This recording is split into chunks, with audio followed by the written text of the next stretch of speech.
बात की बात अरे नहीं है, कोई बात नहीं है।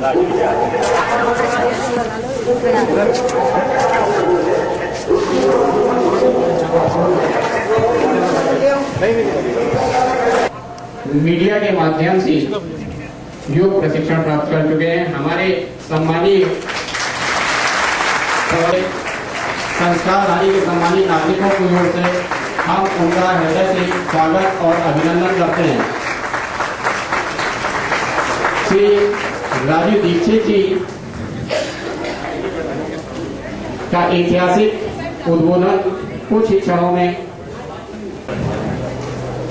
दीप प्रज्वलन के लिए हमारा अनुरोध श्री बजरंग केडिया जी, श्री पवन गौतम जी, श्री राजकुमार अग्रवाल जी, श्री गिरधर शर्मा जी, श्री सुरेश सिंह जी, श्री ज्योतिष गोयल जी, श्री राम स्नेही शर्मा जी, श्री संजय अग्रवाल जी, श्री दया सागर जी, श्री जय बहन जी, श्री रवि स्वर्णिका जी से भी हमारा अनुरोध।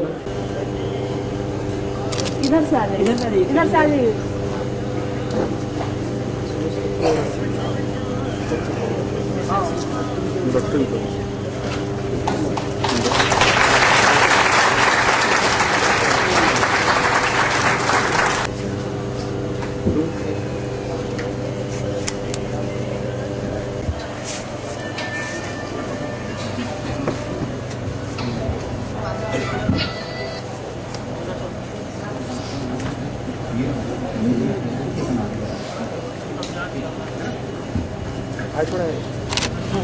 हाँ।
जिले की महिला प्रभारी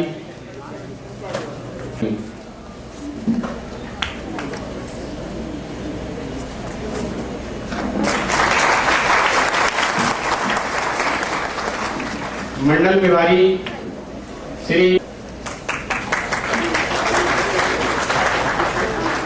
स्वागत की इस श्री राजू दीक्षित जी के उद्बोधन का वह यहाँ पहुंच चुके हैं और यथाशीघ्र मैं आपके पास में मंच पर आपसे बात करेंगे।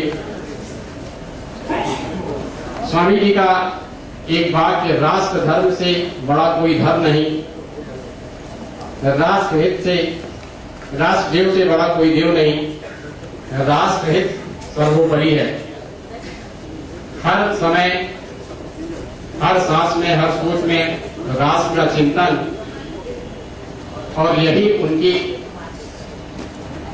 जनता से अपेक्षा है कि वह हर समय राष्ट्र के विषय में सोचें। राष्ट्र के विषय में हम क्या हम करें। केंद्रीय प्रभारी श्री संजय अग्रवाल जी से हमारा अनुरोध कि वह दीक्षित जी को मंच पर। बोलिए भारत माता की, भारत माता की, वंदे वंदे।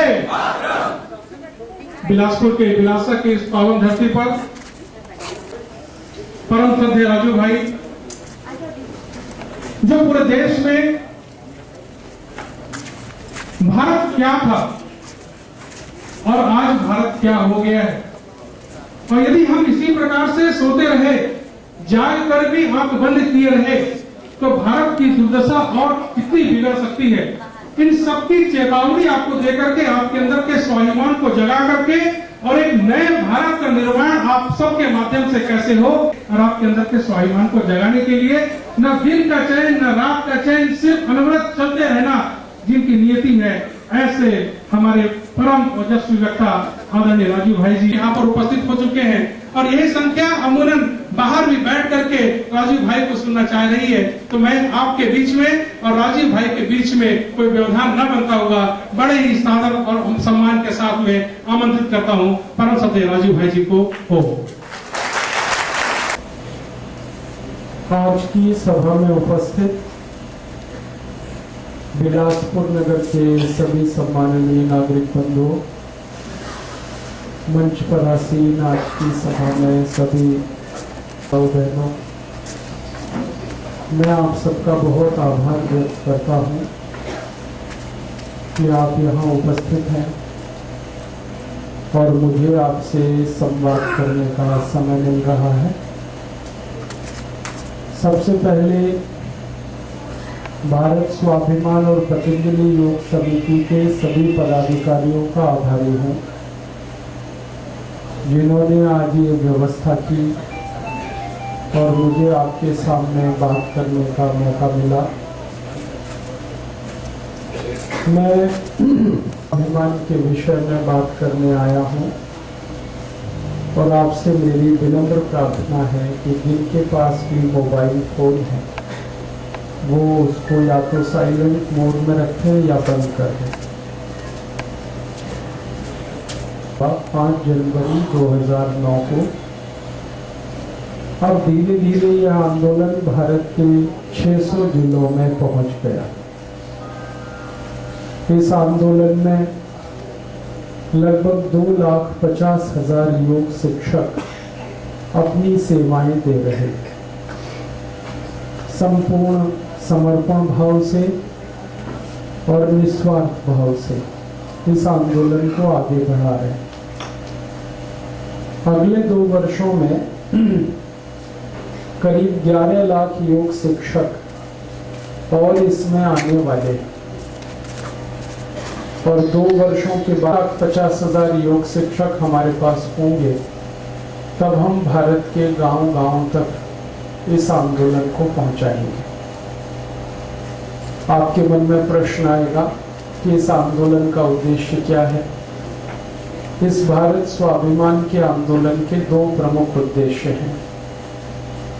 पहला उद्देश्य है हमारे भारत में हर एक नागरिक को निरोगी और स्वस्थ बनाने के लिए हमारा जो अभियान है योग, प्राणायाम और आयुर्वेद की मदद से, उस अभियान के तहत हर दिन हम 1 लाख योग कक्षाएं लगाते हैं और 1 लाख योग कक्षाओं के माध्यम से हर दिन लाखों भारतवासियों को हम प्राणायाम सिखाते हैं। परम पूजनीय स्वामी रामदेव जी आस्था चैनल के माध्यम से हर दिन सुबह 5 से 7:30 बजे तक और करोड़ों भारतवासियों को प्राणायाम सिखाते हैं। आस्था चैनल भारत में तो आता ही है, दुनिया के करीब 100 प्राणायाम सिखाते हैं, योग सिखाते हैं, आयुर्वेद के बारे में बताते हैं। और यह कार्य हमने इसलिए शुरू किया है कि इस कार्य की भारत को बहुत ज़रूरत है। हमारे देश को इस समय बहुत अधिक ज़रूरत है योग, प्राणायाम और आयुर्वेद की। बहुत अधिक लोग बीमार हैं। सारे भारत देश में बीमार लोगों की संख्या कितनी है ये भारत सरकार के आंकड़ों से आप समझ सकेंगे। अपने भारत में करीब 120, इसका मतलब ये हुआ कि 80% भारत बीमार। इसका मतलब ये हुआ कि अगर एक परिवार में 5 व्यक्ति माने जाएं तो हर एक परिवार में औसतन 4 लोग बीमार हैं। हमारे देश में लगभग 24 करोड़ परिवार हैं। हर परिवार में औसतन 4 लोग बीमार हैं। सबसे बड़ी जो बीमारी है हमारे देश में खून की कमी। हमारे भारत देश में सबसे बड़ी बीमारी है एनीमिया। लगभग हमारे देश की 40 करोड़ माताएं बहनें इस एनीमिया बीमारी की शिकार है और 30 करोड़ भाई हमारे देश में पुरुष इस बीमारी के शिकार है।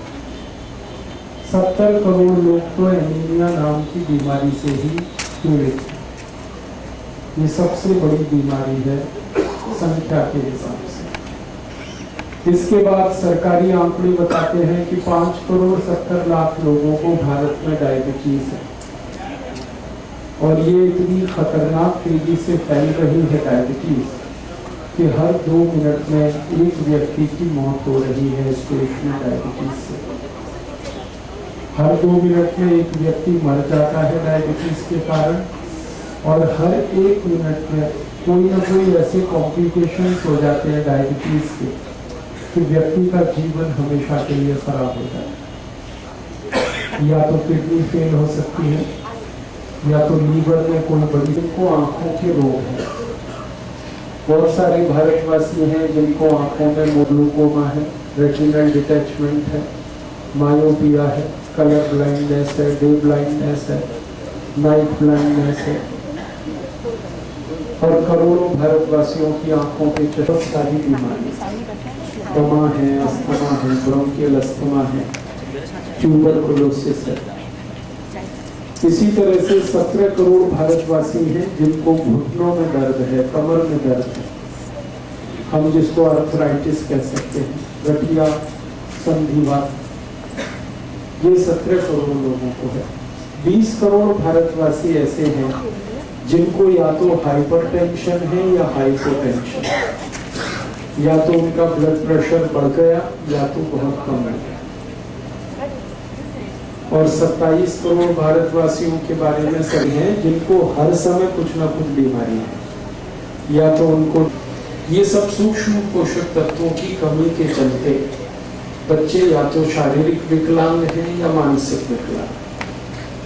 हमारे भारत में लाखों बच्चे हैं जिनको प्रोटीन बहुत कम है, जिनको कार्बोहाइड्रेट्स पूरे नहीं मिल पाते, जिनके शरीर में विटामिन की कमी है, शरीर की आवश्यकता की पूर्ति करने वाले रासायनिक तत्वों में नहीं है। और ये कारण है हमारी माताओं में खून की कमी होने का। अपने भारत में बड़ी दुर्भाग्य की स्थिति है कि एक साल में 2 करोड़ 38 लाख बच्चों का जन्म होता है। इसमें से 56 लाख बच्चे जन्म लेने के कुछ महीनों में और कुछ 1 साल में मर जाते हैं। 80 से 90 लाख बच्चे मार। एक तरफ सरकार बहुत सारी सुविधाएं बढ़ा रही है, चिकित्सा का तंत्र बहुत बड़ा हो गया। मैं आपको कुछ पुराने आंकड़ों के हिसाब से करूं तो आपको अंदाजा तुरंत लगेगा। जैसे हम 1951 में इस देश में दवाएं बहुत कम बनाते थे, हमारे भारत में दवाएं बहुत कम बनती थी। दवा बनाने वाली मुश्किल से 10-12 कंपनियां होती थी। आज भारत में दवा बनाने वाली कंपनियों की संख्या सेंडोज है, हेक्स है, पार्थेविस है, जर्मन रेमेडीज है, एली लिली है, रेनबैक्सी है, कैडिला है, सिप्ला है, टोरेंट है, ऐसी 24,000 कंपनियां हैं। इससे अब 84,000 दवाएं बन रही हैं। तो दवाओं की कोई कमी नहीं है इस देश में। फिर बीमार गंभीर प्रश्न है। और एक बात कहूँ आपसे, जब 1951 में हमारी जनगणना शुरू हुई थी तब पता चला था कि भारत में हॉस्पिटल्स बहुत कम थे उस समय। गिने चुने उंगलियों पर 15-20 हॉस्पिटल हुआ करते थे पूरे देश में। आज भारत में 36,000 हॉस्पिटल्स सरकारी स्लाइड है। उस ग्रुप की मैक्सिमम मेडिसिन हमारे बच्चों को दी जाती है। और जब हमने रिसर्च किया तो पता चला कि ये लिमोसुलाइड मेडिसिन दुनिया के 100 से ज्यादा देशों में 20 साल पहले बैन हो चुकी है।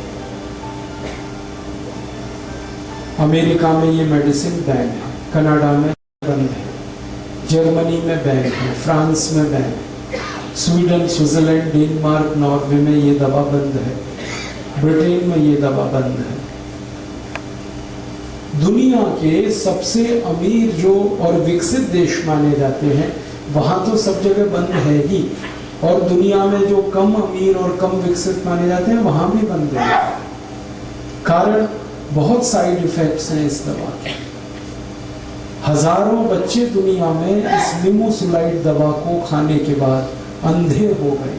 स्थिति में ये दवा खाएंगे तो आपको आंतों में घाव हो जाएगा, इंटेस्टाइन में घाव, अल्सर जिसको हम कहते हैं, और वो जल्दी आपने घाव नहीं भर पाया तो वो कैंसर में भी बदल सकता है। इसलिए दुनिया भर के डॉक्टर सब क्विलोक्विनोल का प्रिस्क्रिप्शन बंद कर चुके हैं। ऐसे ही 2 मेडिसिन है, मैक्साफॉर्म और एंट्रोबायोफॉर्म, ये दुनिया भर में बंद हो चुकी हैं 25-30 साल पहले। कई देशों में तो 40 साल पहले बंद है, लेकिन भारत में तो धड़ल्ले से बिक रही। और दुर्भाग्य से ऐसी भारत में 83,650 दवाएं बिक रही। मैंने तो 2-3 के ही नाम लिए क्योंकि समय की बहुत कमी है, ज्यादा देर में इसमें बात नहीं कर पाऊंगा। लेकिन आपको मैं कहना चाहता हूं कि इतना बड़ा घोटाला हमारे देश में चिकित्सा के क्षेत्र में चल रहा है कि जो जहरीली दवाएं हैं, बेकार की दवाएं हैं, जिनकी हमें कोई जरूरत नहीं है, वो हमें खिलाई जा रही है। आप बोलेंगे इसका कारण क्या है? इसका कारण है भ्रष्टाचार, करप्शन। ऐसी है जो दूसरे देशों से आई है, मल्टीनेशनल से, विदेशी कंपनियां, और वो ऐसी दवाएं बना रही हैं जिनको वो अपने देशों में नहीं बनाते। मैं आपको नाम लेके बताऊंगा। एक बहुत बड़ी कंपनी है, उसका नाम है प्रॉक्टर एंड गैम्बल। ये अमेरिका से आई है और ये भारत में एक ऐसी दवा बनाती है जिसको अमेरिका में वो कभी भी नहीं बना सकते, क्योंकि अमेरिका में वो मेडिसिन कई साल पहले बंद हो चुकी है। आराम से मिल जाए, कोई तकलीफ नहीं है।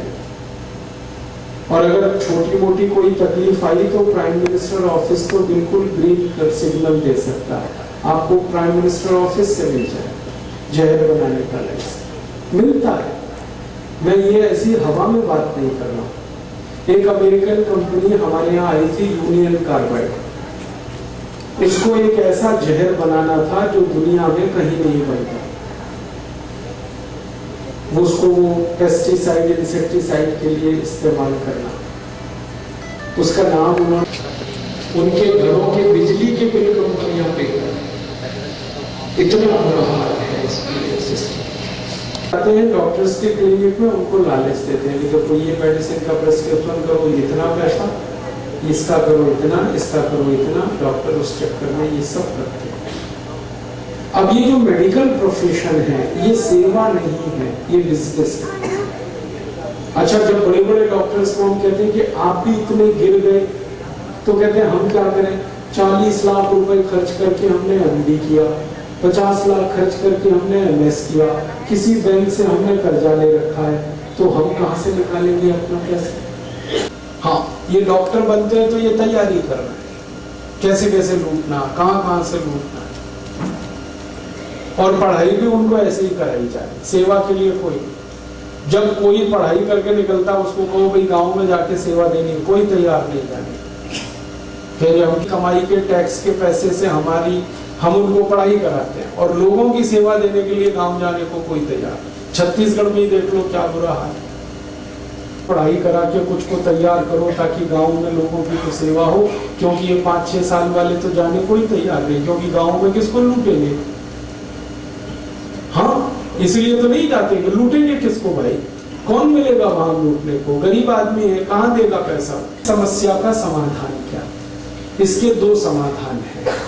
पहला समाधान है कि हम सब लोग जो बीमारियों पर खर्च करने की हैसियत वाले लोग हैं, हमारी संख्या देश में 35 करोड़ है। 35 करोड़ भारतवासियों को माना जाता है कि वो मध्यम वर्ग के हैं, उच्च मध्यम वर्ग के हैं और उच्च वर्ग के। हमारे जो पैसे खर्च करके डॉक्टरी में आते हैं, मैं भी उसी में आता हूँ। तो एक रास्ता तो ये है कि आप सब इस फालतू दवाओं के दुष्चक्र से बचें। अगर बीमारी से बचना है तो आप ये फालतू दवाओं को ना खाएं। कम से कम वो दवाएं बिल्कुल ना खाएं जो दुनिया में कोई नहीं खा रहा है। और कुछ दवाओं के नाम तो याद कर लें, aspirin, disprin, novalgin, analgin, paracetamol, streptomycin, terramycin, baralgan, butazol, oxyphen, butazol, clioquinol, diclofenac, remdesivir, इन दवाओं को कोई नहीं खा रहा है भैया, आप मत खाओ। और इसके साथ साथ अगर हिम्मत है आप में, तो मैं तो आपसे कहूंगा कि एक कदम और आगे बढ़ाओ, बेईमान डॉक्टर को कभी भी मत जाओ, उसके पास मत जाओ। मेरा कहना है बीमारी से नहीं, बेईमान डॉक्टर से बचो। अगर नुकसान हो रही है वो दवाएं मत खाओ, एक एक दवा के 100 साइड इफेक्ट्स हैं, वो कभी भी मत खाओ। और ऐसे बेईमान डॉक्टर्स के पास मत जाओ जो फालतू ऑपरेशन करते हैं, बहुत सारी दवाएं लिखते हैं। एक बीमारी के लिए एक ही दवा काफी होती है। 15-20 दवाएं अगर डॉक्टर लिख रहा है तो समझ लेना बहुत बड़ा कमीशन खोर है। हाँ, एक ही मिनट में पता चलता है बेईमान कौन है और ईमानदार। आपको एक बीमारी है, एक ही दवा काफी है। चिकित्सा विज्ञान ये कहता है, सिद्धांततः ये कहा जाता है कि एक बार में एक दवा पर्याप्त होती है। अगर कोई डॉक्टर 15-20 दवाएं लिख रहा है, बीमारी एक ही है, तो समझ लो ये कमीशन के चक्कर में लिख रहा है। और अगर कोई डॉक्टर इलाज करने से पहले आपसे धीमे से पूछ रहा है कि आपका मेडिकल इंश्योरेंस है, तो समझ लेना महालूट खोर है। तो पूछ इसलिए रहा है कि कितनी जेब काटूं इसकी, अंदाजा लगा रहा है। और ऐसे ऐसे लूट मची है। एक दो बात और कहूं, आप सब बुद्धिजीवी लोग हैं, एंजियोप्लास्टी का जब आप ऑपरेशन कराते हैं, आपको मालूम है उसमें कितनी बड़ी पोल और लूट है। एंजियोप्लास्टी में क्या होता है, एक छोटा सा स्प्रिंग आपके आर्टरीज में डालते हैं। रक्त लेकर जाने वाली जो वाहिकाएं हैं हृदय तक, उनमें कहीं रुकावट है तो उसको हटाने के लिए एक स्प्रिंग डालते हैं, उसको चौड़ा करने के लिए नली को। वो स्प्रिंग वही होती है जो बॉल पेन में आपने देखी, बस उसके ऊपर एक मेडिसिन का कोट किया जाता है। वो स्प्रिंग मात्र 10 रुपए में बनती है, और आपको जब डाली जाती है तो बिल उसका 1.5 से 2 लाख रुपए होता है। लूट की खुली छूट है एंजियोप्लास्टी। और अगर आप बिलासपुर में एंजियोप्लास्टी कराएं तो हो सकता है 60-70 हजार लगे। वही एंजियोप्लास्टी रायपुर कराएं तो लाख रुपए लगे। दिल्ली चले जाएं 1.5 से 2 लाख लगे। मुंबई चले गए तो 3 लाख तक लग सकता है। ऑपरेशन एक ही है, कीमत सब जगह अलग अलग है। क्योंकि आज तक सरकार ने इस सर्विस को रेगुलेट करने का कोई कानून नहीं बनाया, इसलिए ये लूट मची है। और एक बात बताऊं, ये जो एंजियोप्लास्टी ऑपरेशन है ये पूरी तरह सफल नहीं होता। अब जहां से जहां तक स्प्रिंग है वहां तो ब्लड का फ्लो अच्छा है, लेकिन स्प्रिंग के आगे और पीछे फिर ब्लॉकेज हो जाएगा, तब क्या करोगे? आपका तो 2 लाख बेकार हो गया। अगर आपके ब्लड में ब्लॉकेज करने की टेंडेंसी है तो कितना भी एंजियोप्लास्टी करो सब बेकार है, तब तक आपका कोई ऑपरेशन कामयाब नहीं। इसलिए मैंने आपसे कहा कि ये फालतू ऑपरेशंस मत कराओ, फालतू दवाएं मत खाओ, ये बेईमान जो डॉक्टर्स हैं इनके पास मत जाओ। यही एक क्या, तो आप प्राणायाम करो, योग करो, आयुर्वेद की ऐसी दवाओं का उपयोग करो जो कभी भी शरीर को पर ऐसी कृपा की है कि हजारों दवाएं आयुर्वेद में हमको निशुल्क दी है, कोई पैसा नहीं लगता उन दवाओं का। अब जैसे मैं आपसे कहूं, बेल पत्ते से दवाएं बनती हैं बहुत सारी आयुर्वेद में।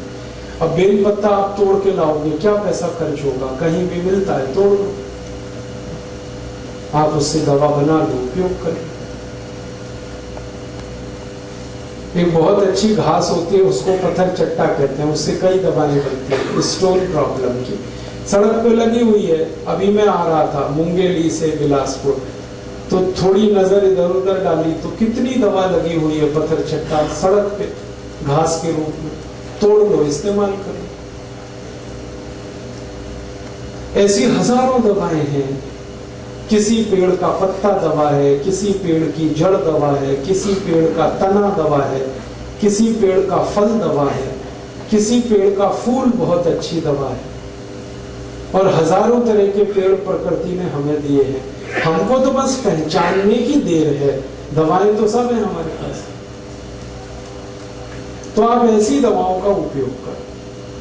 और ये दवाएं जो है ना बहुत अच्छे से गंभीर बीमारियों को ठीक करती है, बहुत अच्छे से। बस एक बार हमें उपयोग करके देखने की देर है। तो मेरा निवेदन है कि आप आयुर्वेद की दवाएं उपयोग करो जिनमें कोई पैसे भी खर्च नहीं होते, शरीर को दुष्परिणाम नहीं होता। और दूसरा, योग प्राणायाम करो, इसमें तो कुछ भी खर्चा नहीं। प्राणायाम करने में तो श्वास निकालना और श्वास लेना, इसी पूरी प्रक्रिया को सीखना है। और पिछले 10 वर्षों में परम पूजनीय स्वामी रामदेव जी ने भारत के और भारत के बाहर के करोड़ों लोगों को प्राणायाम सिखा कर हर उस बीमारी से ठीक कर दिया जो एलोपैथी में कभी ठीक नहीं होती। आप जानते हैं डायबिटीज का कोई ट्रीटमेंट नहीं है एलोपैथी में, लेकिन प्राणायाम से ठीक होती है। हाइपरटेंशन का ट्रीटमेंट नहीं है एलोपैथी में, और हाइपोटेंशन की तो दवा नहीं है एलोपैथी में, ये प्राणायाम से दोनों ठीक हो जाते हैं। अर्थराइटिस का कोई ट्रीटमेंट नहीं, गाउट का कोई ट्रीटमेंट नहीं, लेकिन प्राणायाम से ठीक होता है। हमारे शरीर में कई गंभीर बीमारियां हैं, माताओं को गर्भाशय में गांठ हो जाए, ट्यूमर हो जाए, कोई नहीं करेगा ठीक उसको एलोपैथी में, प्राणायाम से ठीक होता है। ब्रेन ट्यूमर ठीक होता है, यूट्रस ट्यूमर ठीक होता है, ओवरी का ट्यूमर ठीक हो जाता है, सर्विक्स का कैंसर ठीक होता है, थ्रोट कैंसर ठीक हो रहा है, ओसियोफेगस ट्यूब कैंसर ठीक हो रहा है। कैंसर में प्राणायाम काम कर रहा है और कैंसर ठीक हो रहा है। और कैंसर इतने अच्छे से, और अब अमेरिकन साइंटिस्ट आने वाले हैं। जनवरी के महीने में बहुत बड़ा कॉन्फ्रेंस हो रहा है हरिद्वार में, इंटरनेशनल कॉन्फ्रेंस हो रहा है। उसमें आ रहे हैं बहुत सारे विशेषज्ञ ये सीखने जानने कि कैंसर कैसे ठीक हो रहा है प्राणायाम से। तो जब प्राणायाम से कैंसर ठीक हो रहा है, डायबिटीज ठीक हो रही है, हाइपरटेंशन ठीक हो रहा है, अर्थराइटिस ठीक हो रहा है, दमा अस्थमा ठीक हो रहा है, ट्यूबरकुलोसिस ठीक हो रहा है, जो बीमारियां बिल्कुल लाइलाज मानी जाती हैं दुनिया में वो ठीक हो रही है, तो हम क्यों ना इसका उपयोग करें, फालतू में एलोपैथी के चक्कर में पैसे बर्बाद करें। तो मेरी आपको यही एक सलाह है, निवेदन है कि आप प्राणायाम करें, योगासन करें और आयुर्वेद की कुछ दवाओं का उपयोग कर लें, तो आपकी लगभग हर बड़ी बीमारी आप ठीक कर पाएंगे। हमने पिछले 10 साल में ये करके देखा है कि 90% से ज्यादा बीमारियां तो हम खुद ही ठीक कर सकते हैं अपनी, 90% से ज्यादा। हमारे भारत देश को हम एक स्वस्थ देश बना सकते हैं, सुखी देश बना सकते हैं बिना एक पैसा खर्च किए, बस हमें थोड़ा प्रयास करना है। तो आपसे मेरी यही दरखास्त, जरूरत पड़ने पर आयुर्वेद की दवाएं उपयोग करें। आप ये जरूर पूछ सकते हैं कि हमें पता नहीं है तो मैं आज आपको कुछ जरूर गंभीर बीमारियों के बारे में बताना चाहता हूँ। आपके पास अगर डायरी है तो आप जरूर प्राणायाम की मदद से, योग की मदद से, आयुर्वेद की दवाओं की मदद से, हर आदमी को इसकी जानकारी की जरूरत है। मैं शुरू करता हूं डायबिटीज से, जो सबसे खराब बीमारी है। डायबिटीज भारत में 5,70,00,000 लोगों को है और 3 करोड़ को हो जाएगी अगले कुछ सालों में, सरकार ये कह रही है। हर 2 मिनट में एक मौत हो रही है डायबिटीज से, और कॉम्प्लिकेशंस तो बहुत हो रहे हैं। किसी की किडनी खराब हो रही है, किसी का लीवर खराब हो रहा है, किसी को ब्रेन हेमरेज हो रहा है, किसी को पैरालिसिस हो रहा है, किसी को ब्रेन स्ट्रोक आ रहा है, किसी को कार्डियक अरेस्ट हो रहा है, किसी को हार्ट अटैक आ रहा है। कॉम्प्लिकेशंस बहुत हैं, खतरनाक हैं डायबिटीज के। तो ऐसी स्थिति में हम क्या करें? मेरी तो एक छोटी सी आपको गुजारिश है, सलाह है कि आप इंसुलिन पर ज्यादा निर्भर ना करें, क्योंकि ये इंसुलिन है ना भस्त्रिका प्राणायाम, 5 मिनट रोज सवेरे खाली पेट, डायबिटीज के हर एक पेशेंट को 5 मिनट भस्त्रिका। भस्त्रिका तो बहुत सरल है, आराम से बैठ जाएं जैसे मैं बैठा हुआ, और आपकी उंगली और अंगूठे को इस तरह से स्पर्श करें ध्यान मुद्रा में, और लंबी सांस भरें, लंबी सांस छोड़ें, बस ये ही है भस्त्रिका। धीरे धीरे सांस भरें, धीरे धीरे सांस छोड़ें, लंबी सांस भरें, गहरी सांस छोड़ें। इसको 5 मिनट लगातार करें। इसके बाद कपालभाति। कपालभाति आधा घंटे करें, लगातार करें। कपालभाति में क्या है, झटके के साथ और ताकत से सांस को बाहर निकालना और सांस के निकालने पे ध्यान देना है। लेने पे ज्यादा परेशानी आपको नहीं करनी। लेने का काम तो शरीर खुद कर लेगा, निकालने का ध्यान रखना है। झटके से सांस निकालनी है, ताकत से निकालनी। और जब सांस निकालेंगे तो पेट अंदर जाएगा, बस सीधी सी बात। एक बार मैं आपको दिखाता हूं, आपको तुरंत समझ में आ जाएगा।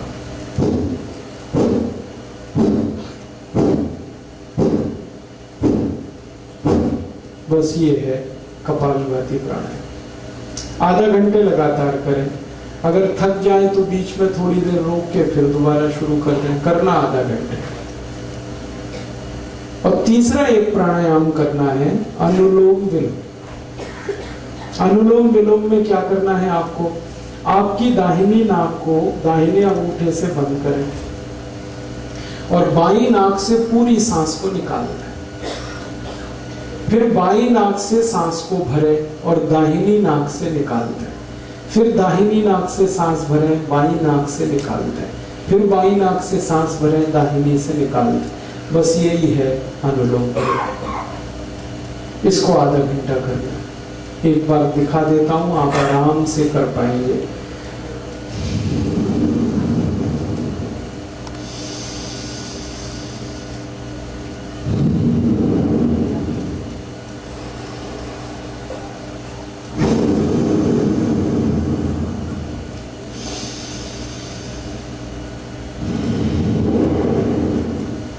बस आधा घंटे ये कर दें अनुलोम विलोम, आधा घंटे कपालभाति, 5 मिनट भस्त्रिका। ये बहुत अच्छा ट्रीटमेंट है डायबिटीज के लिए। और इसके साथ आप चाहें तो आयुर्वेद की एक दवा जरूर ले लें। हमारे पतंजलि चिकित्सा केंद्र में तो मधुनाशिनी वटी एक आयुर्वेदिक दवा है जो डायबिटीज के लिए है, वो मिलती है। लेकिन आप चाहें तो अपने घर में भी बना सकते। 100 ग्राम मेथी का दाना ले लें और इसको धूप में सुखाकर पत्थर पे पीस के इसका पाउडर बना लें। 100 ग्राम तेज पत्ता ले लें। इसको 100 ग्राम जामुन की गुठली ले लें, जामुन का बीज। इसको धूप में सुखाकर इसको पीसकर इसका पाउडर बना लें। और 250 ग्राम बेल पत्र के पत्ते ले लें। इसको धूप में सुखाकर इसको पीसकर इसका भी पाउडर बना लें। तो 250 ग्राम बेल पत्र के पत्ते, उसको सुखाकर पीस के पाउडर बनाना। 150 ग्राम जामुन का बीज या जामुन की गुठली, उसको सुखाकर पीसकर पाउडर बनाना। 100 ग्राम मेथी का दाना और 100 ग्राम तेज पत्ता। ये चारों को पीस लिया, पाउडर बन गया। अब ये आपस में मिक्स कर लें, सबको एक दूसरे में मिला दें। बस यही दवा है।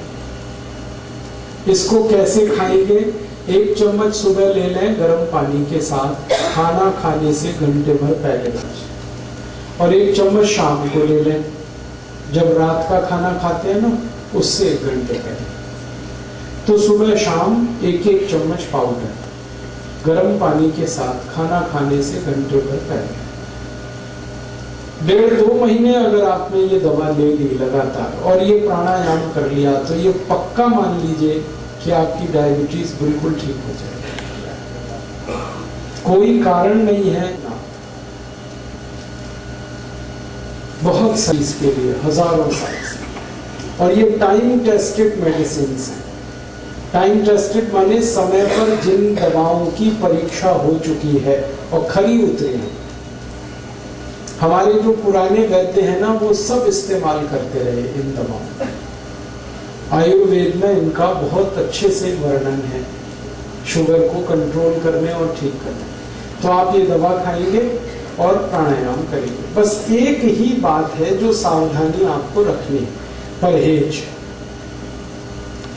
डायबिटीज के सभी मरीजों को थोड़ा परहेज करना है। और परहेज ऐसा करना है कि ज्यादा चीजें ऐसी खाएं जिनमें फाइबर हो, रेशा ज्यादा हो, high fibre low fat diet. घी तेल वाली डाइट कम हो और फाइबर वाली ज्यादा हो, रेशेदार चीजें ज्यादा खाएं। सब्जियां सब में रेशे हैं वो खाएं। दाल जो खाएं वो छिलके वाली खाएं क्योंकि उनमें रेशा बहुत होता है, छिलके वाली सब दाल खाएं। मोटा अनाज ज्यादा खाएं, मोटे अनाज में फाइबर बहुत होता है तो मोटा अनाज खाएं। दाल सभी छिलके वाली, सब्जियां भरपूर खाएं। फल आदि ज्यादा ऐसे खाएं जिनमें रेशा बहुत है। तो आपको ऐसी डाइट लेनी है जो हाई फाइबर है और फैट में कम है। और दूसरा एक परहेज है, चीनी ना खाएं, चीनी छोड़, क्योंकि डायबिटीज की इस पूरी बीमारी को ठीक होने में चीनी सबसे बड़ी रुकावट है। आप जो चीनी खाते हैं ना, इसमें तकलीफ ही तकलीफ है। आपको एक दो बात मालूम है चीनी के बारे में कि इसमें कोई ऐसा, ये तो एक बात है, और जिसके साथ आप इसे खाओगे उसे भी हजम नहीं होने देगा।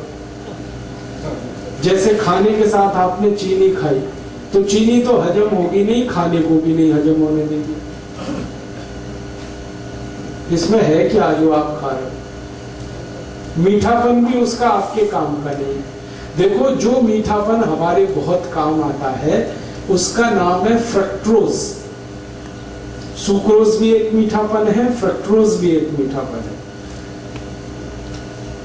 फ्रक्टोज जो है ना वो काम आता है अपने शरीर को। फ्रक्टोज किस में होता है? चीनी को छोड़कर भगवान की बनाई हर मीठी चीज में फ्रक्टोज होता है। जैसे आम है पका हुआ, उसमें फ्रक्टोज है। केला है, उसमें फ्रक्टोज है। अंगूर है, नाशपाती है, अमरूद है, संतरा है, मौसमी है। सीधे शब्दों में कहूं, उसे खाओ। और ये इंसान की बनाई हुई चीनी है, इसे मत खाओ, क्योंकि इंसान जो है ना वो शैतान हो सकता है, भगवान कभी शैतान नहीं होता। चीनी बनाता है आदमी और फल बनाए हैं सब भगवान ने। तो भगवान की बनाई गई मीठी चीजें भरपूर खाओ, उसमें कोई तकलीफ ज्यादा नहीं आएगी आपको। चीनी हटा दो अपने घर से। जो डायबिटिक पेशेंट है वो तो हटा ही दे। जो नॉन डायबिटिक है उनसे भी मेरी अपील है कि आप भी हटा दें। तो आप बोलोगे फिर हम क्या खाएंगे मीठा? गुड़ खाओ ना, गुड़ बहुत अच्छा है आपके पास। चीनी से 1000 गुना अच्छा है गुड़। मैं गुड़ और चीनी की जरा तुलना समझा दूं आपको। गुड़ में कैल्शियम भरपूर है, गुड़ में फास्फोरस भरपूर है, गुड़ में पोटेशियम भरपूर है, फ्री में। और भारतवासी तो ऐसे हैं कि फ्री में जहर भी मिले तो लेने को तैयार। आप जानते हैं कोई भी आदमी जब पहली बार गुटखा खाता है तो फ्री में ही खाता है। हाँ, पहली बार तंबाकू खाएगा फ्री में खाएगा, पहली बार सिगरेट पिएगा फ्री में पिएगा, पहली बार दारू पिएगा फ्री में पिएगा, फिर बाद में पैसे लगाएगा उसमें। अंग्रेजों को हमारी ये कमजोरी का पता चल गया कि भारत में अगर कोई चीज फैलानी है तो फ्री में बांटो पहले, फिर यही भारतवासी खरीदेंगे उसको। चाय बेची उन्होंने तो ऐसे ही फ्री में पिलाई पहले, चीनी भी ऐसे ही लाई। तो हम चक्कर में फंस गए, पहले फ्री में लेते रहे, फिर आदत पड़ गई, फिर खरीद के। और आज ऐसा बुरा हाल है पूरे देश का कि सारा देश डूब गया इस चीनी। चाय में चीनी, दूध में चीनी, दही में चीनी, लस्सी में चीनी, मिठाइयों में चीनी। कई अद्भुत लोग तो ऐसे हैं जो दाल में भी चीनी डाल के खाते हैं। हाँ, बिना चीनी की दाल भी नहीं खाते, सब्जियों में चीनी डाल लेते। भला करे भगवान इन सबका जल्दी इनको बुद्धि आए, ये चीनी से मुक्त हो जाए। और मैं आपको एक गहरी बात कह रहा हूं कि अंग्रेजों ने यहाँ तो चीनी में डबो दिया, फंसा दिया हमको, और उनके अपने देश में वो सब चीजें शुगर फ्री बना रहे हैं आजकल। आप इंग्लैंड में जाओ, लंदन में बड़े डिपार्टमेंटल स्टोर्स में हर मिठाई शुगर फ्री मिल जाएगी। शुगर फ्री केक बन रहे हैं, शुगर फ्री चॉकलेट्स बन रही हैं, शुगर फ्री पेस्ट्रीज बन रही हैं। जो उनकी मिठाइयां हैं वो यही हैं, चॉकलेट, पेस्ट्री वगैरह वगैरह, वो सब शुगर फ्री बना रहे हैं और खा रहे हैं, खिला रहे हैं, और महंगी बिक रही है। फिर 120 किलो ये सारा दुष्परिणाम चीनी का है। और चीनी से भी ज्यादा खतरनाक एक चीज इन्होंने बनाई थी, सैकरीन। पहले ये जागृति इतनी ज्यादा आ गई है, डॉक्टर्स लगे हैं, बड़े बड़े हेल्थ एक्सपर्ट्स इसमें लगे हैं, स्कूल में जा जाके बच्चों को कह रहे हैं शुगर फ्री खाओ कोई भी चीज। तो बच्चों ने वहां पेप्सी बंद किया है, कोका कोला बंद किया है, पेस्ट्रीज खा रहे हैं तो वो शुगर फ्री खा रहे हैं, चॉकलेट खा रहे हैं तो शुगर फ्री, और उन्हीं की बिक्री बढ़ रही है। तो वहां जागरूकता आ गई और वो समझ गए, और उन्होंने देखा कि उनके मोटापे का कारण चीनी है, उनके हाई ब्लड प्रेशर का कारण चीनी है, उनके देश में डायबिटीज का कारण चीनी है, ब्रेन स्ट्रोक का कारण चीनी है। अब तक जो रिसर्चेस हुई है वो बताती है कि चीनी 103 बीमारियों का कारण है। 103 डिसीज खाली चीनी से आती है। तो वो मना कर रहे हैं कि मत खाओ, और अच्छे से उनके यहाँ ये बात चल पड़ी है। सांसद शुगर लॉबी के हैं और इन्होंने कंट्रोल कर रखा है पूरे देश की पॉलिटिक्स को। प्राइम मिनिस्टर कोई बने, चलती ही नहीं की, और हर पार्टी में घुसे हो, और ये एक भी ऐसा कानून नहीं बनने देते जो चीनी के खिलाफ जाए। आपको मालूम है गन्ना सबसे सस्ता खरीदा जाता है इस देश में, और चीनी सबसे महंगी बिकती है इस देश में। ये क्या चक्कर है? लूट रहे हैं ये सारे देश। गन्ना किसानों को 3-3 साल पेमेंट नहीं करते ये चीनी मिल वाले। किसान बेचारे तड़पते, परेशान होते, चक्कर काटते रहते, और पेमेंट होता है तो भी सबसे कम कीमत लगा, और चीनी सबसे महंगी कीमत पर बेचती है। बीच का सारा पैसा लूट के ये अपनी खराब राजनीति को और देश के ऊपर गलत कानूनों को थोपते रहते हैं। तो अगर आप चाहते हैं कि ये देश करप्शन फ्री हो और इस देश के भ्रष्ट नेताओं को हम किनारे करने में, खाना खाएंगे उसको हजम होने में, डाइजेस्ट होने में सामान्य रूप से 6 घंटे लगते हैं, लेकिन अगर आपने गुड़ खा लिया तो 4 घंटे में ही वो खाना आपका पचेगा। ये गुड़ पर हमारे आयुर्वेद की सबसे बड़ी रिसर्च है। तो आप खाने के बाद गुड़ जरूर खाएं, खाना जल्दी पचेगा। और इसका उल्टा है, अगर आपने खाने के बाद थोड़ी चीनी खाई तो ये खाना तो पचेगा नहीं कम से कम 8 घंटे तक, और वो चीनी को पचाने में पूरा खाना बर्बाद हो जाएगा, लेकिन चीनी पचेगी नहीं। चीनी में एक केमिकल जो हमेशा याद रखिए खा रहे हैं तो वो आपके शरीर में जा रहे हैं, और ये जो गंधक है सल्फर, ये चली तो जाती है शरीर में चीनी के साथ, लेकिन निकलती नहीं बाहर। हमारे शरीर की ऐसी व्यवस्था है जिसमें कोई गंदगी, कोई कचरा गया तो या तो यूरिन के साथ निकल जाएगा, पेशाब के साथ, नहीं तो स्टूल के साथ, मल के साथ, नहीं तो पसीने के साथ निकल जाएगा, कभी जरूरत हुई तो बलगम के साथ निकल जाएगा। भगवान ने व्यवस्था बना दी, लेकिन चीनी का जो सल्फर है ये नहीं निकलता, ये जमा होता रहता है, रक्त में जमा होता है, खून में जमा होता है, और एक लिमिट जब ये क्रॉस कर जाती, भारत से गए तो चीनी भी उनके साथ हम भेज देते, सारी चीनी मिलें उठा के वो ले जाते यहाँ से, क्योंकि इसमें कबाड़ और कचरा है और कुछ है नहीं, तो देश का भला हो जाता। वापस हम फिर गुड़ खाने लगते, गुड़ बनाने लगते, लेकिन वो नहीं हुआ। अंग्रेजों को भगा दिया, चीनी को रख लिया, और आप स्वस्थ बनेंगे, निरोग बनेंगे, ये मैं आपको गारंटी दे रहा हूँ। आप चीनी छोड़ के आज से शुरू करके देखिए, 15 दिन में वेट कर लीजिए, आपको आश्चर्य लगेगा कि आपका वजन कम हो रहा है। 15 ही दिन में कितना भी वेट आपका बढ़ा है, चीनी छोड़ के देखिए, सब वजन कम हो जाए। तोंद बाहर निकली है, पेट बाहर निकला है, चीनी छोड़ के देखिए पेट अंदर चला जाए। घुटने का दर्द है, कमर का दर्द है, कंधे का दर्द है, सब में आराम हो जाए। नींद अच्छी नहीं, छोड़ के देखिए कम हो जाए। माइग्रेन आपका जो है ना बहुत तकलीफ दे रहा है, चीनी छोड़ के देखिए खत्म हो। एक चीनी छोड़ते ही बहुत तरह के रिलीफ होना शुरू होते हैं, और आप सबसे बड़ा रिलीफ ये पाएंगे कि आपको शरीर हल्का लगेगा हर तरह से। छोड़ कर देखिए, हमने हजारों की छुड़वाई और सब एक ही बात कहते हैं, वजन कम हो गया, पहले से अच्छी नींद आ रही है, घुटने का दर्द कम हो गया, कमर का दर्द कम हो गया, कई तरह की सर्दी, जुकाम, तरह तरह की स्नोफीलिया, साइनस जैसी बीमारियों में रिलीफ आया। क्योंकि खून शुद्ध होने लगा ना, तो सब ठीक ही होने वाला है। तो आप इसको करिए और दूसरों को भी बताइए, और आप इस काम को थोड़ा गंभीरता से कर पाए तो आप स्वस्थ होने के रास्ते पर आगे बढ़ जाएंगे, बीमारियां बहुत कम हो जाएंगी। तो डायबिटीज के बहाने मैंने आपसे ये बात कही। थोड़ा जल्दी जल्दी 2-3 बातें और कह दूं। सबकी बात हुई, हाई ब्लड प्रेशर आपको है तो आप तीनों प्राणायाम करिए। भस्त्रिका 5 मिनट, कपालभाति आधा घंटा, अनुलोम विलोम आधा घंटा, और हर दिन थोड़ी कुछ आयुर्वेदिक दवाएं ले लीजिए जो घर में ही है। जैसे बहुत अच्छी दवा आपके घर में है दालचीनी। दालचीनी मसाले के रूप में आप यूज करते हैं, वो आप खाइए। आधा चम्मच शहद, आधा चम्मच दालचीनी गर्म पानी के साथ। बहुत अच्छी दवा है। इन दोनों में से कोई एक, या तो वो या तो ये। दूसरी, आधा चम्मच लीजिए, 1 गिलास गर्म पानी में रात को भिगा दीजिए, रात भर पड़ा रहने दीजिए उसको पानी में। सवेरे उठकर पानी को पी लीजिए और मेथी दाने को चबा के खा लीजिए।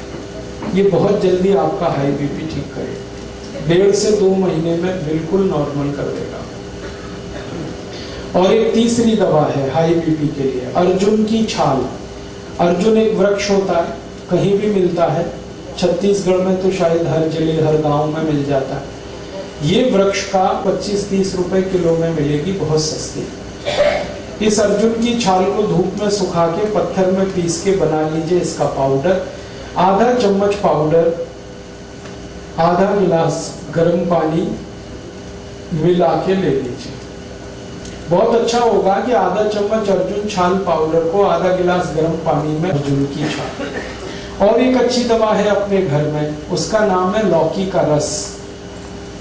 1 कप 5 पुदीना पत्ता, 5 तुलसी पत्ता मिला के 3-4 काली मिर्च पीस के ये सब डाल के पीना, बहुत अच्छे से आपका बीपी ठीक करेगा। और ये हृदय को भी बहुत व्यवस्थित कर देता है। परम पूजनीय स्वामी रामदेव जी ने पिछले 10 वर्षों में करोड़ों भारतवासियों को लौकी का रस पिलाया और गंभीर रोग ठीक हुए उनके। डायबिटीज ठीक हुई, हाई बीपी ठीक हुआ। आज स्थिति ये है कि जो लौकी कभी 2 रुपए किलो बिका करती थी, अब वो 20 रुपए किलो हो गई। क्योंकि डिमांड बढ़ी ना, तो कीमत बढ़ गई। हमें इसका कोई अफसोस नहीं।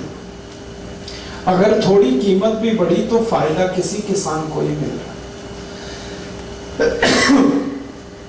आप चाहें तो लौकी को अपने घर में भी लगा सकते हैं। थोड़ी भी कच्ची जमीन है, लौकी आराम से होती है। और लौकी के बारे में कहा जाता है कि खराब से खराब जमीन पे लौकी की बेल फैला दीजिए तो नीचे का तापमान कम हो जाएगा, अंदर का। लौकी तो मिलेगी फ्रेश, घर के अंदर का तापमान कम हो जाएगा। करके देखा मैंने, और इसमें कम से कम 3 से के भी पास है, 10 फीट लंबी, 10 फीट चौड़ी।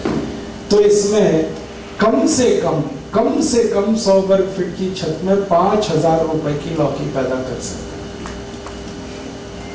कम से कम खुद खा सकते हैं, पड़ोसियों को खिला सकते हैं, क्योंकि ये बहुत भरपूर फल देने वाली है। बेल क्रीपर है, सूर्य के प्रकाश को ज्यादा अवशोषित करके काम करने वाला ये पौधा है। तो आप लौकी का रस पिए, बहुत अच्छा है। हाई बेल पत्र के पत्ते ये हाई ब्लड प्रेशर में बहुत काम आते हैं, आप इसको उपयोग करिए। 5 पत्ते ले लीजिए बेल पत्र के, पत्थर में पीस के बनाइए उसकी चटनी। और जो चटनी बन गई बेल पत्र के पत्ते की, उसको 1 गिलास पानी में डाल के खूब गर्म कर दीजिए। इतना ये सबसे जल्दी हाई ब्लड प्रेशर को ठीक करता है। और ये बेलपत्र आपके शुगर को भी नॉर्मल कर देगा। जिनको हाई ब्लड प्रेशर और डायबिटीज दोनों हैं, उनके लिए ये सबसे अच्छी दवा बेलपत्र। शुगर भी ठीक होगी, ब्लड प्रेशर भी ठीक। और ये बेलपत्र वही है जो हम शंकर भगवान को अर्पित करते हैं। मेरा एक निवेदन है कि आप जब शंकर भगवान को बेलपत्र अर्पित करते हैं तो शंकर जी का स्पर्श करा के ये वापस ले आइए, क्योंकि ये प्रसाद है। आप वहां मंदिर में छोड़ देते हैं बेलपत्र को, पुजारी क्या करता है, वो इकट्ठा करके कचरे के डिब्बे में फेंक देता है। मैंने इसका हिसाब निकाला था कि जितने शंकर जी के मंदिर भारत में हैं, सावन के महीने में, सावन का महीना सबसे ज्यादा, हमारे आधा कप रोज सुबह खाली पेट, हमारी भारत की जो गाय है, जिसको हम देशी गाय कहते हैं, स्वदेशी गाय कहते हैं, इसका आधा कप मूत्र रोज सुबह खाली पेट कोई भी पिए, हाई ब्लड प्रेशर बहुत जल्दी ठीक होता है। और ये गोमूत्र बहुत अद्भुत है, ये हाई ब्लड प्रेशर को ठीक करता है, ये लो बीपी को भी ठीक कर देता है, दोनों में काम आता है। और यही गोमूत्र डायबिटीज को भी ठीक कर लेता है। अगर आप खाली गोमूत्र पी रहे हैं तो आपकी शुगर भी ठीक होगी, बीपी भी ठीक होगा। और ये गोमूत्र पिए ना तो घुटने का दर्द भी ठीक होता है, अर्थराइटिस, गाउट दोनों ठीक होता है। ये अगर गोमूत्र आप पी रहे हैं तो दमा भी ठीक होता है, अस्थमा ठीक होता है, ट्यूबरकुलोसिस ठीक हो जाता है गोमूत्र से।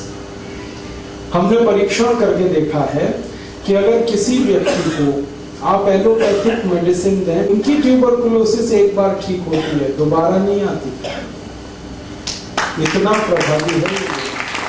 क्योंकि एलोपैथी में तो कोई दवा नहीं, देखो आप आयुर्वेद में बहुत दवाएं हैं, भरपूर दवाएं हैं लोगों की।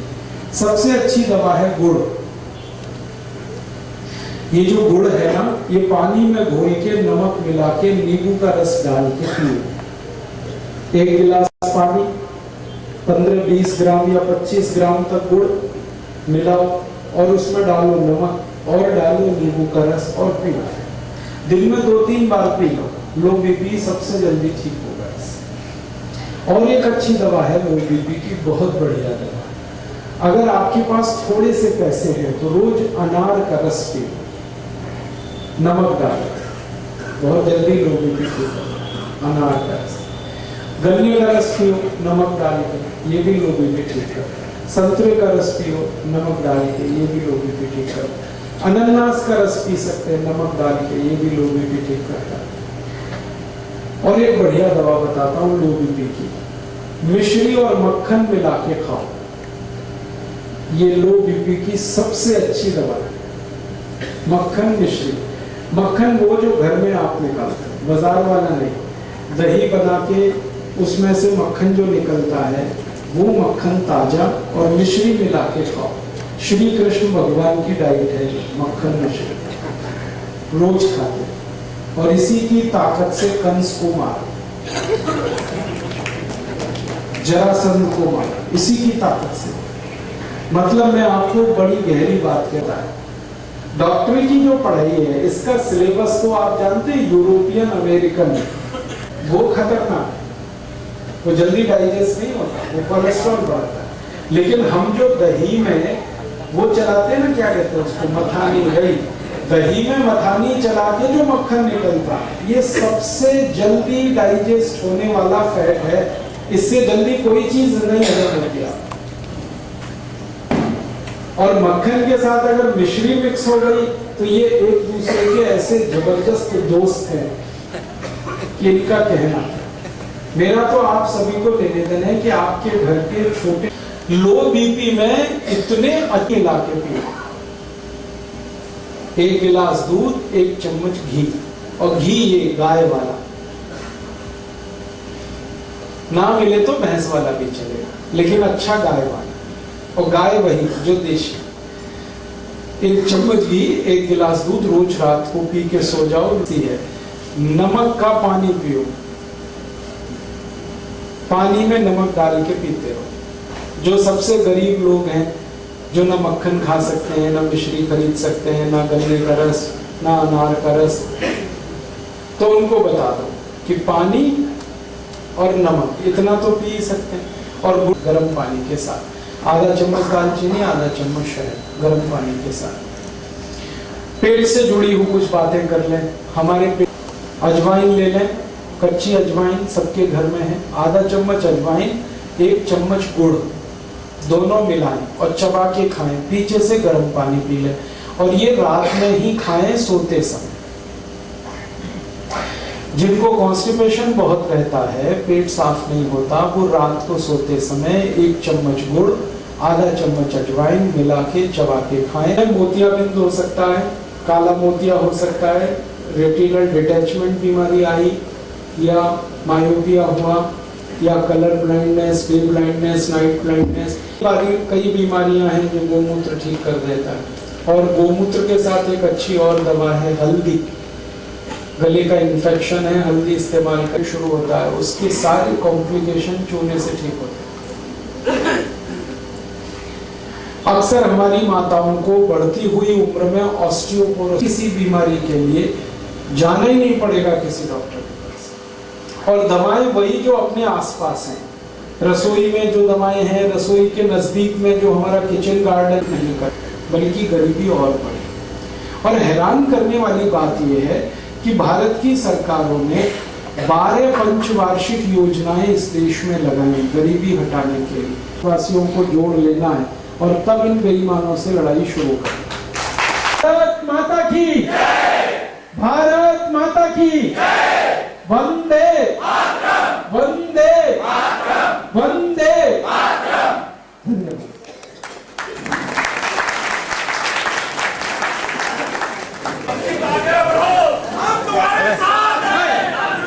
आप सभी उपस्थित महानुभाव, परम आदरणीय श्रद्धेवान, आज इस कार्यक्रम को जो आयोजित किए हमारे परम श्रद्धेय संजय अग्रवाल जी, जो हमारे संरक्षक हैं, आदरणीय दयाशंकर जी जो पता सम्मानीय अध्यक्ष हैं, आदरणीय रविंद्र सोनकार जी जो हमारे केंद्रीय प्रभारी हैं, जया